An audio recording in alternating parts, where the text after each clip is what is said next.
May sighed with relief as she lowered her weary body to the side of the bed. Slowly, feeling every muscle and joint in her body protest, she shuffled herself into position and slid her legs between the sheets. I'd forgotten how tiring it can be running after a child. She breathed as she propped up her pillow and settled herself against it. "It's been a long time," replied Graham, not looking up from his book. May and Graham's son, Peter, with his wife and child, were visiting from the eastern states for Christmas. May had spent the whole day taking care of her grandchild, Jacob, while Peter and his wife traveled to the nearest city to do some last-minute Christmas shopping. That was the one downside of May and Graham's idyllic property in the West Australian outback.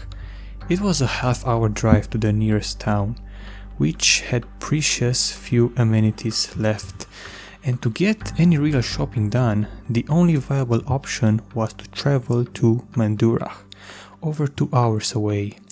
When Peter and Helen had gone out to buy Jacob's Christmas presents, they decided to make a day of it in order to make the round trip worthwhile.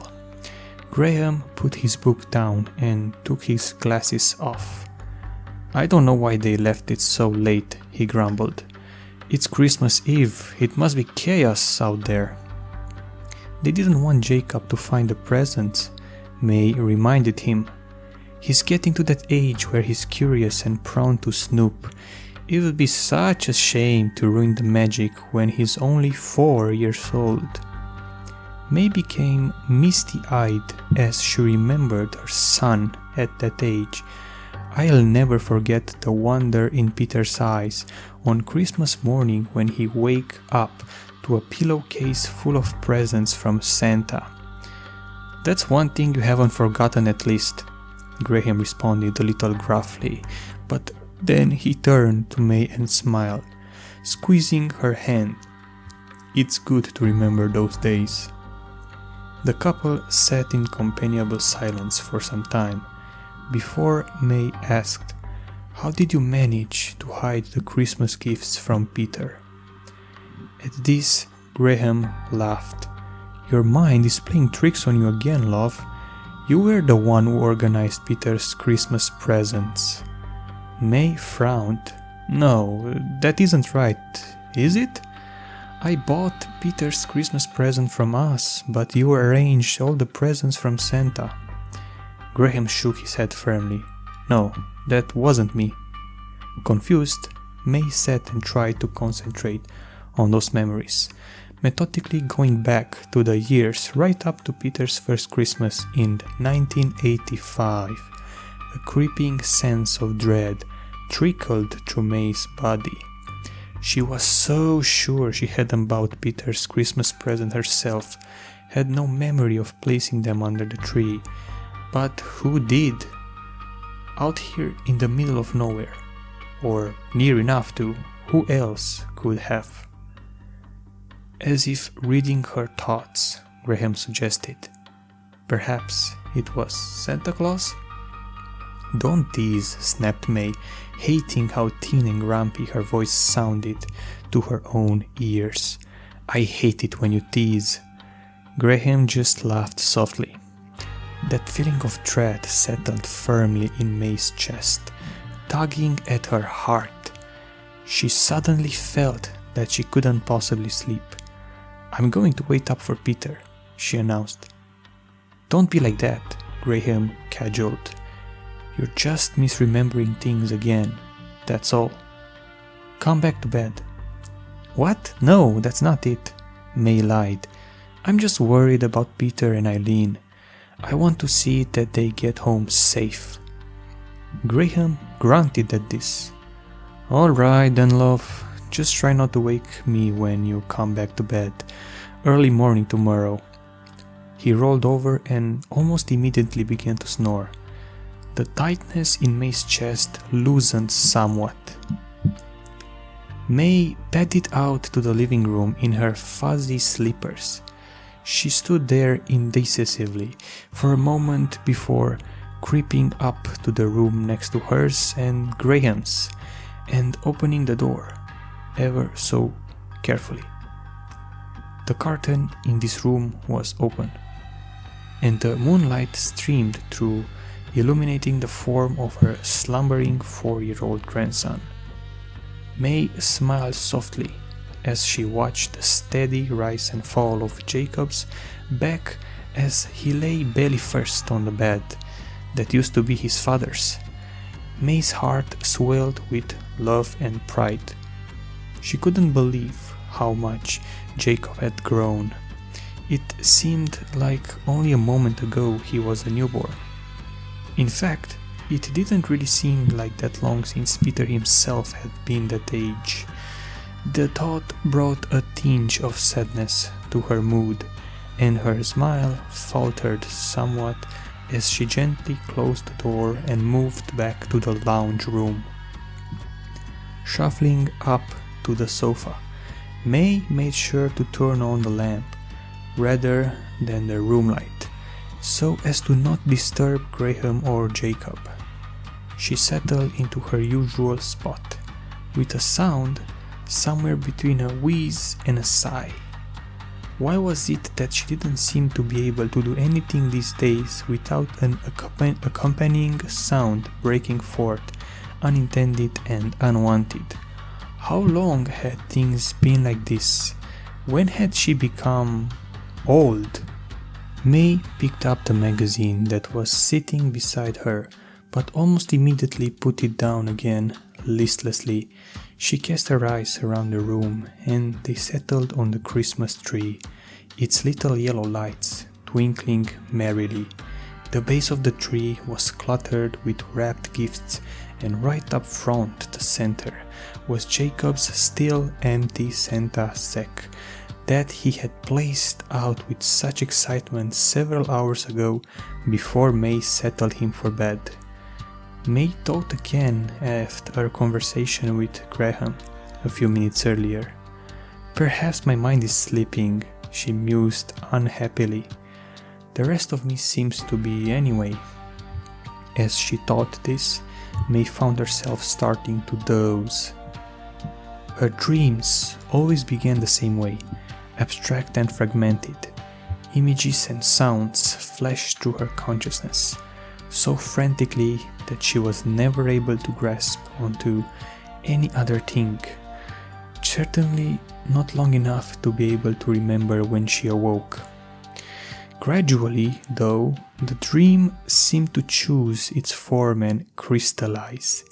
Tonight, May dreamt of this very house. Not the way it was now, all decked out in its Christmas finery, but the way it was when she was a child living there with her own parents. As with most dreams of her childhood, it was a happy one. She dreamt of her father picking her up and spinning through the air when he returned from his farm chores. She dreamt of her mother's apple pie and of standing on tiptoes at the kitchen bench to watch as her mother neatly crimped the edges of the pastry with her worn but still deft fingers.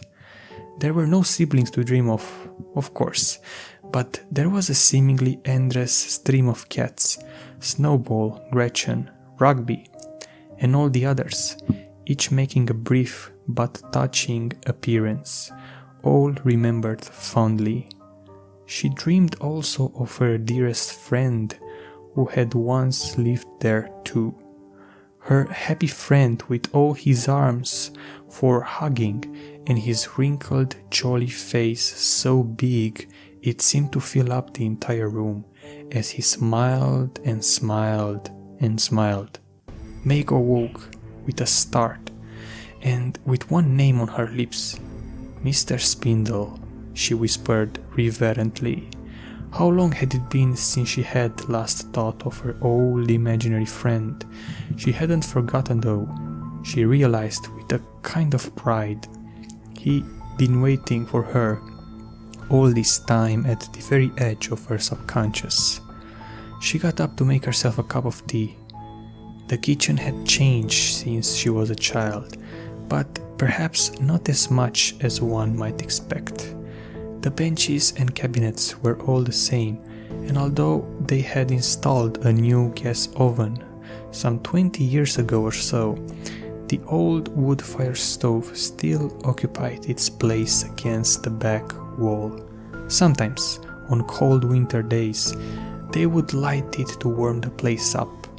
It was hot and muggy tonight, of course, so the wood stove remained cold and empty. May laid a hand tenderly on its surface as she waited for the kettle to boil. That's where Mr. Spindle had lived, behind the oven. May had been a lonely child, with no siblings of her own and no other children at all within a reasonable distance. She had cats, but cats weren't always the warmest of companions, especially for a young child, and so she had invented Mr. Spindle. Mr. Spindle was big and friendly and smelled like cinnamon toast. He had a huge round face. In fact, he was mostly face, with only a stick of a body, much like a very young child's drawing of a person. He could make himself flat like a picture too. He would shrink himself down and fold himself up so that he fit neatly in the narrow gap between the stove and the wall. May made her cup of tea and sat down at the kitchen table, all while looking at the old oven. These days, May often found that memories did not come easily. She had to focus carefully to ease facts and forms out of the tangled mess of her mind. And even when she was sure of herself, Graham often insisted she was wrong. After her dream, though, the memories of Mr. Spindle came, if not flooding back, then at least trickling like a clear creek. May remembered, for instance, that she used to write letters to Mr. Spindle.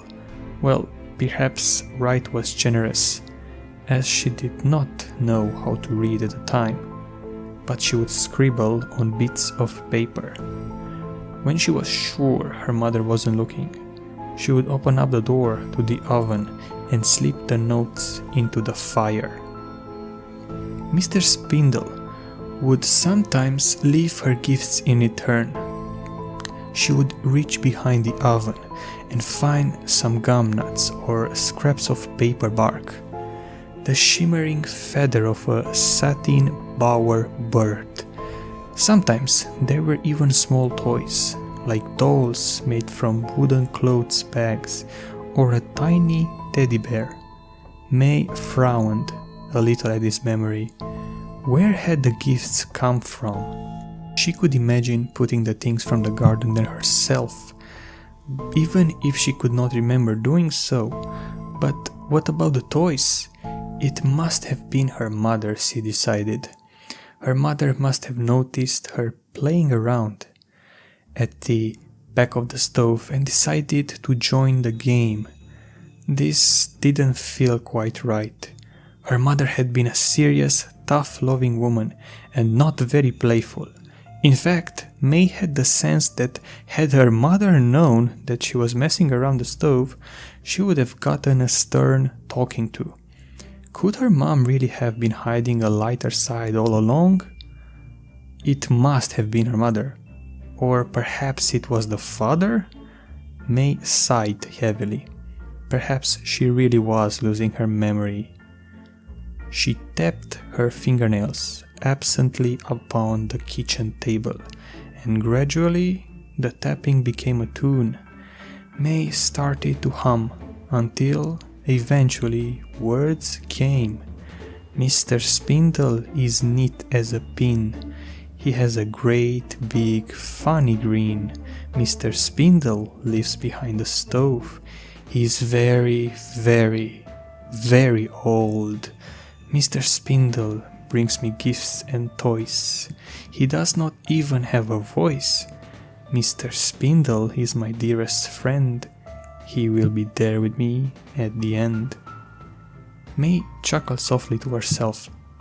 Why does it always seem to be a macabre tinge to the imagination of children?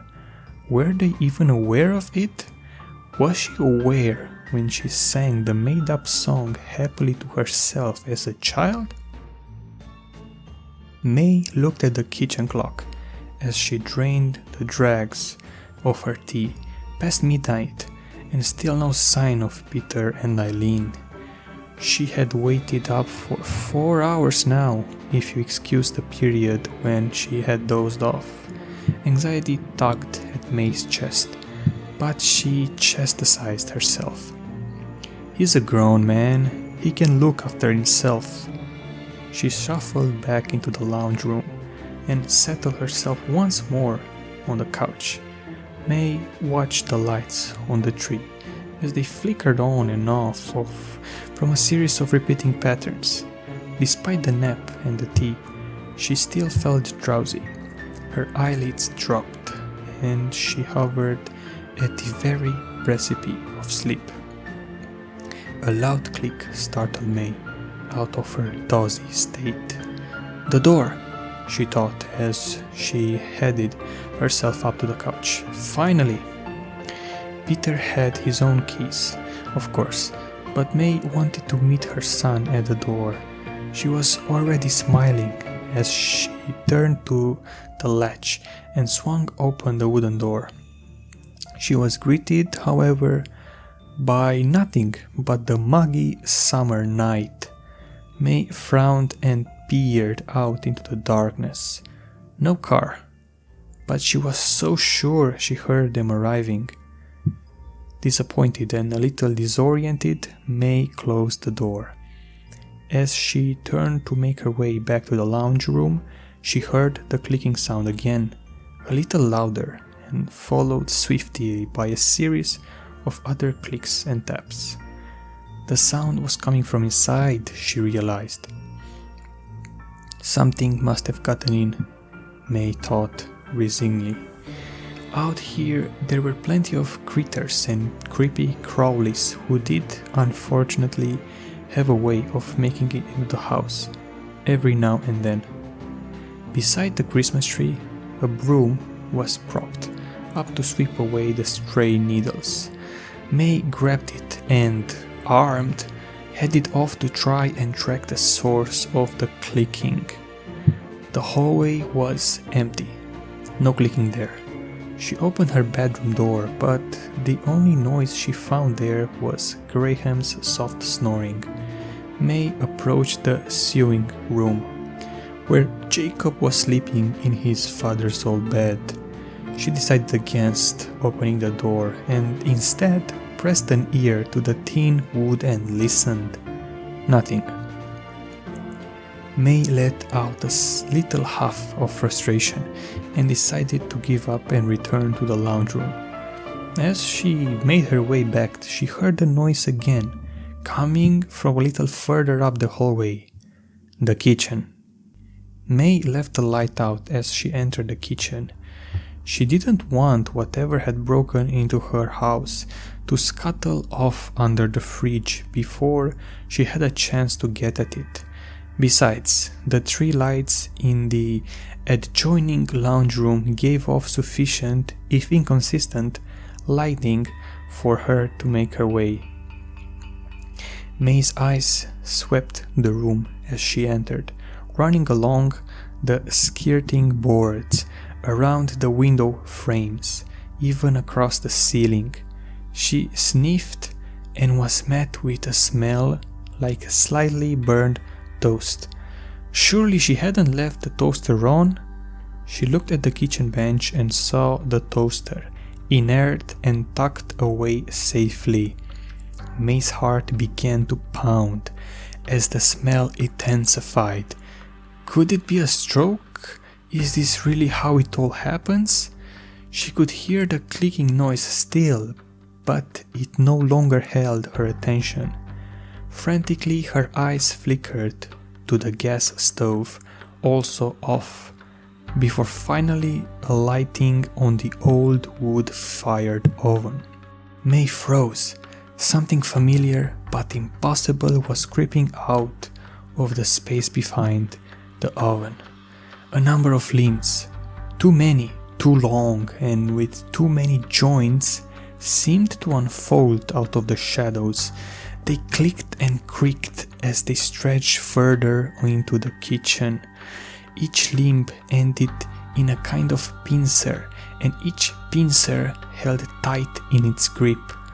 A toy? A fluffy teddy bear? A tiny train set? Even some sort of handheld gaming device. The thing somehow dragged them all out of the tiny space between the oven and the wall. As May looked at the toys, she noticed that none of them seemed quite whole. The teddy bear was missing an arm, and from the unfinished seam at its side hung strands of an oddly iridescent thread. The same threads hung from the other toys. Even the gaming device seems to be somewhat unraveling from the back, where the batteries should go. Gradually, the thing behind the stove revealed more of itself. An eye the size of a basketball picked out the shadows as the thing slowly revealed its body, which really was just an enormous, wrinkled head. Its huge, broad mouth was twisted into a manic grin, so wide it seemed to almost encircle the thing's entire head.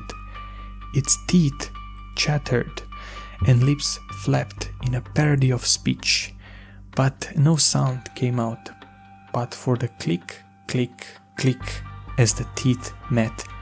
More of those glimmering threads hung in loops from between the huge, blunt teeth. The flesh of the thing, both on its immense head and covering its many, many arms, appeared plush and velvety, which in combination with the wrinkles made May think inconsistently of a pug. Except where puppies wriggled and wagged, this thing seemed to vibrate slightly, its whole body shivering in little spasms, up and down, up and down.